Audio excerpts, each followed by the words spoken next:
Hello, hello, Taurus. Welcome back or welcome to my channel. If this is your first time here, you're all very, very welcome. And thank you so much for being here, for your likes, and for hitting that notification bell. So today we are working on your mid-month reading for you. This is for your sun, moon, rising, and your Venus sign. So I would definitely suggest that you get some notes on all of them and, see how they can resonate with you because these are general readings. And of course, general readings. And of course, use your intuition. As I said, they are general readings here. Okay, so let's get started and see what wants to come out. So, as you know, we have this 5 card spread, the recent, past, present, what you don't see coming, what is the outcome, and what is the potential outcome for you. Let's get started, Taurus, and see what comes up for you. Starting with the recent past here for Taurus, what do we have here for my beautiful Tauruses? King of Swords in the recent past, the Three of Pentacles in the present, what they don't see coming, please. What they don't see coming, thank you. We have the Seven of Cups. What is the advice for Taurus here? Advice is the King of Cups and the outcome, the Eight of Swords. Okay, now let's get the other deck and clarify these cards so that we can dive deeper and understand a little bit more of what is going on for you for this mid-month. So for the King of Swords in the recent past, we have the Seven of Wands. For the Three of Pentacles in the present, we have the Eight of Cups. For the Seven of Cups and what you don't see coming, we have the Chariot. For the Knight of Cups, we have the Judgment called Karma here. And for the potential outcome, we have the Page of Pentacles for the Eight of Swords. Okay, so let's get started here and have a look into the recent past. Now, recent past, we have the King of Swords and we have this Nine of Wands. Okay, now what it's giving me here, it's definitely giving me here some situations of bureaucracy, governmental bodies, something like that, something that it's very formal. Okay, there's a control, something like that. There's something that was out of your control and you kept going. Now I definitely feel that for some of you, if you resonate with this, most likely you will resonate with the rest of the reading here. Okay, because I do see some Tauruses here.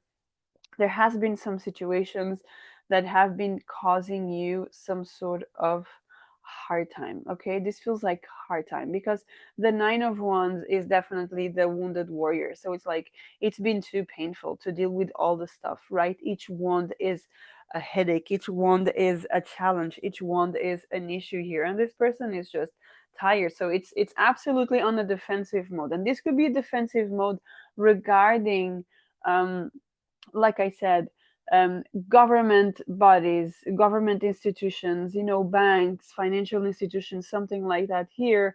But more than financial institutions, I see more about justice, right? Taxes, stuff like that, bureaucracies that you have to deal with. And I feel that you didn't give up on something here, which is very, very positive for you because some way somehow I feel this is still going on.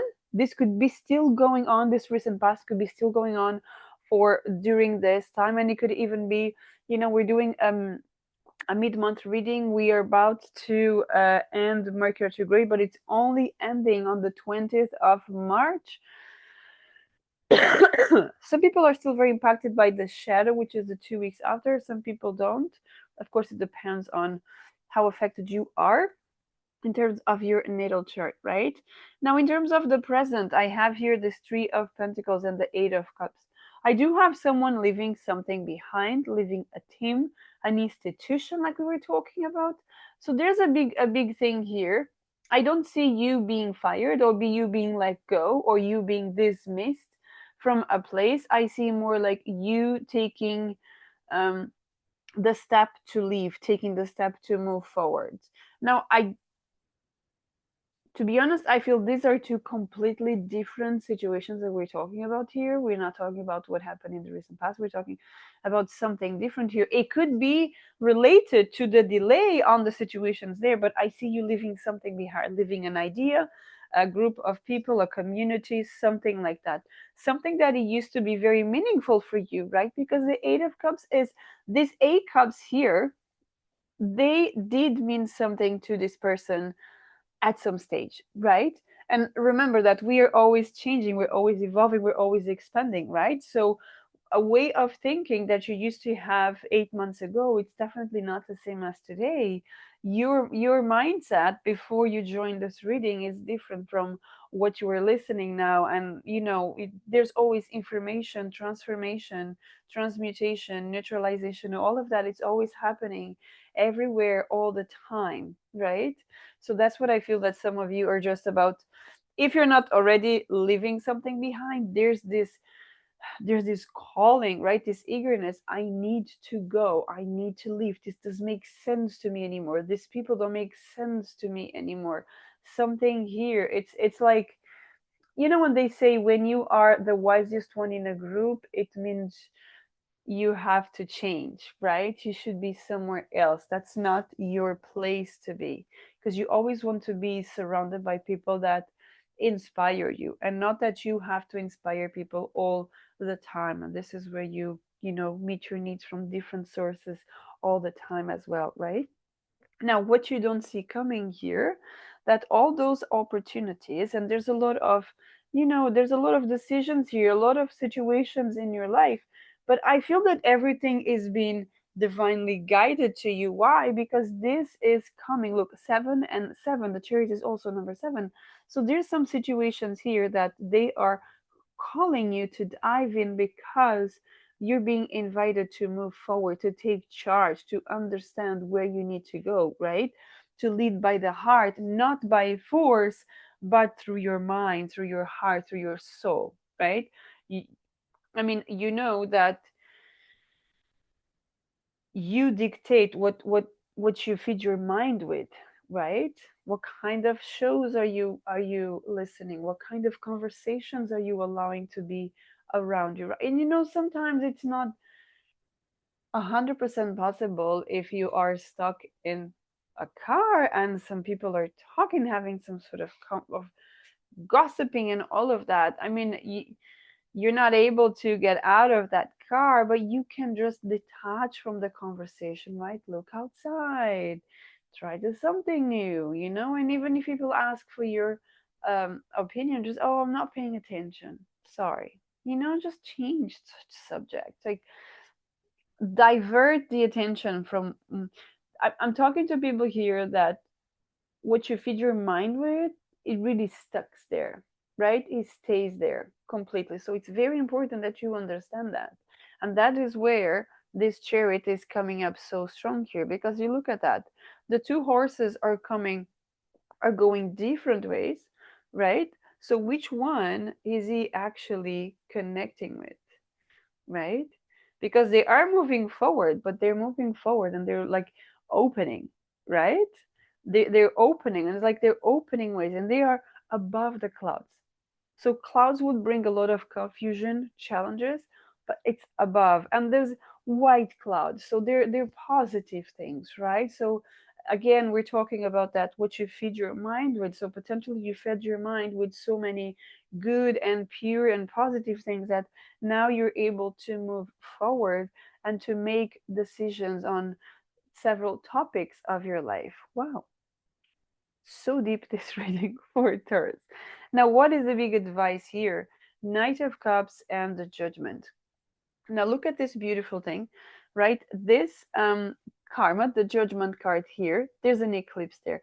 We just came from an eclipse, a lunar eclipse in the sign of Virgo, right? And then we have the Knight of Cups here, um, which is connected with Pisces, and Pisces is opposite to Virgo. So there's a lot of energy here that something here shifted in you. And we can see that something shifted in you. And this shift could have been through this eclipse and started there, and now you feel it's time to move. I'm connecting with people that right now you feel there's no other way but to leave. There's no other way but to go. There's no other way but to move into a new direction, right? Wherever you are right now, it feels stuck, right? It feels, remember we were talking about before, when you are the wisest one in a group, it means, you're not on the right one. And that's what I feel here. I feel like you're just surrounded by young people right now, right? But look at that. She's not stuck there. Someone told her she was stuck there. Again, paying attention to what you feed your mind with at this month, right? Especially during the mid month. There's a lot of energy here that could bring you confusion, could bring you the sense of there's no way out. There's always a way out.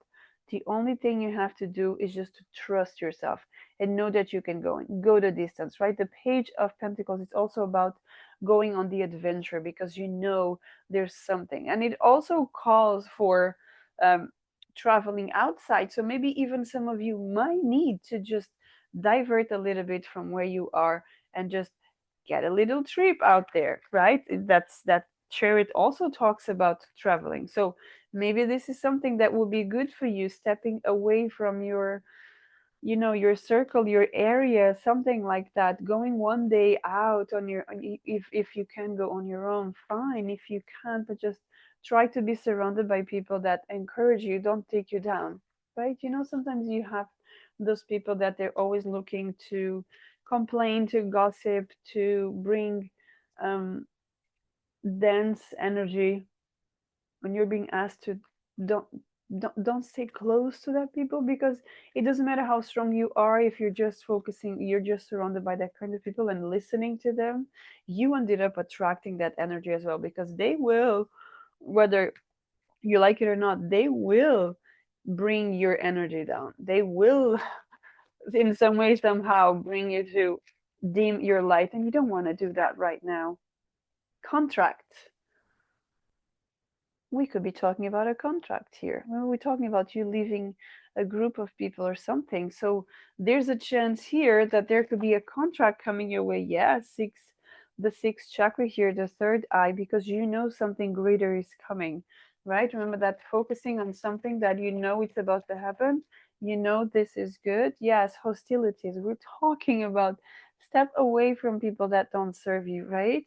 And this is becoming stronger and stronger. Look at that door to spirit. Connect to spirit more. Connect with your spirituality. Connect with whatever source you believe in, whatever, even if it's even the universe. But connect with that part of you. Connect. Look at that, the goddess of the moon. We're talking so much about the moon here.